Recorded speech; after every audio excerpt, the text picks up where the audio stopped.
100 دفعہ لا الہ الا اللہ پڑھ لو تو 100 دفعہ سبحان اللہ، 100 دفعہ الحمدللہ، 100 دفعہ اللہ اکبر، 100 دفعہ لا الہ الا اللہ۔ اچھا، اس کی ترتیب میں بھی کوئی مسئلہ نہیں۔ صحیح مسلم میں ایک حدیث جو میں پہلے بیان کر چکا 5601 کہ آپ صلی اللہ علیہ وسلم نے فرمایا کہ اللہ تعالیٰ کو یہ 4 کلمات محبوب ترین ہیں۔ اس میں آگے الفاظ ہیں چاہے ان کو آگے پیچھے کر کے بھی پڑھ لو، اس کا ثواب اسی طرح رہے گا۔ یعنی یہ ترتیب ضروری نہیں ہے کہ آپ نے پہلے سبحان اللہ ہی پڑھنا ہے، پھر الحمدللہ پڑھنا ہے، پھر لا الہ الا اللہ یا اللہ اکبر۔ یہ ترتیب کسی بھی ترتیب سے پڑھو تمہیں نقصان نہیں دیں گے۔ یہ صحیح مسلم 5601 نمبر حدیث میں موجود ہے۔ البتہ جو سنت طریقہ ہے وہ یہی ہے کہ تسبیحات کو ہم جب صلاۃ التسبیح میں پڑھیں گے تو سبحان اللہ والحمدللہ ولا الہ الا اللہ واللہ اکبر پڑھیں گے۔ اب ان تسبیحات کو یاد کرنا بھی کوئی مشکل نہیں، تسبیحات فاطمہ سب کو آتی ہیں، 33 دفعہ ہم سب پڑھتے ہیں، بس صرف ایک ایک واو لگانی ہے بیچ میں، سبحان اللہ والحمدللہ اور لا الہ الا اللہ پہلے آ جائے گا، ولا الہ الا اللہ واللہ اکبر۔ لا الہ الا اللہ ہمارا بیسک کلمہ ہے۔ تو یہ 4 کلمات ہیں جو آپ پڑھ لیں گے تو صلاۃ التسبیح کے اندر آپ کو اذکار اویلیبل ہوں گے۔ اب آتے ہیں صلاۃ التسبیح کی طرف۔ ایک دفعہ شوق اور محبت کے ساتھ دروشی پڑھ لیجئے۔ اللہم صلی علی محمد وعلی آل محمد کما صلیت علی ابراہیم وعلی آل ابراہیم انک حمید مجید۔ اللہم بارک علی محمد وعلی آل محمد کما بارکت علی ابراہیم وعلی آل ابراہیم انک حمید مجید۔ بھائیو، صلاۃ التسبیح اہل سنت کی بڑی بڑی 4 کتب کے اندر صحیح سند کے ساتھ موجود ہے۔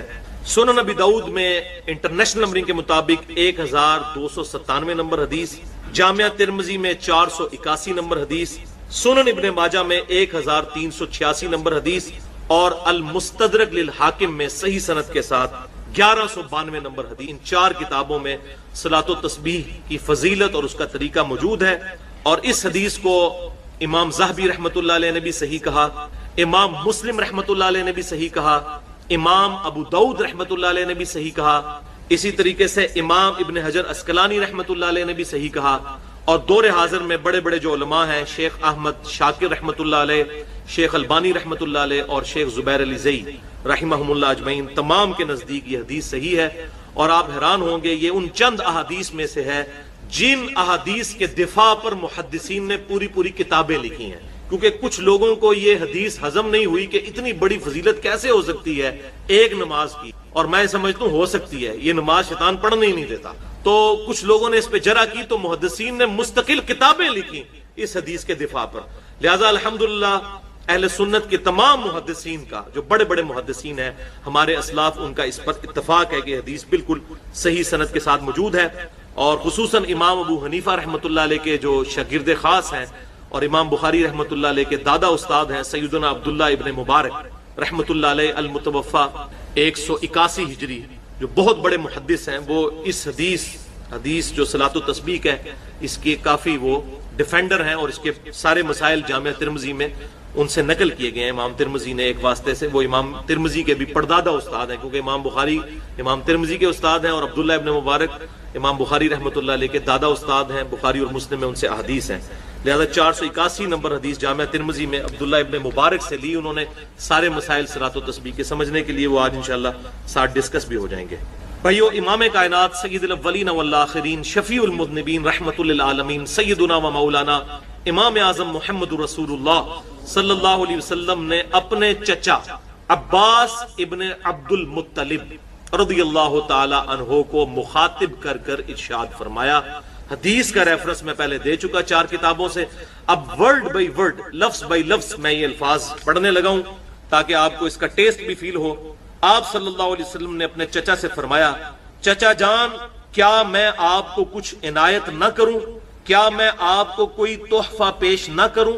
کیا میں آپ کو اس عمل کی وجہ سے 10 خصلتوں والا اچھا انسان نہ بنا دوں؟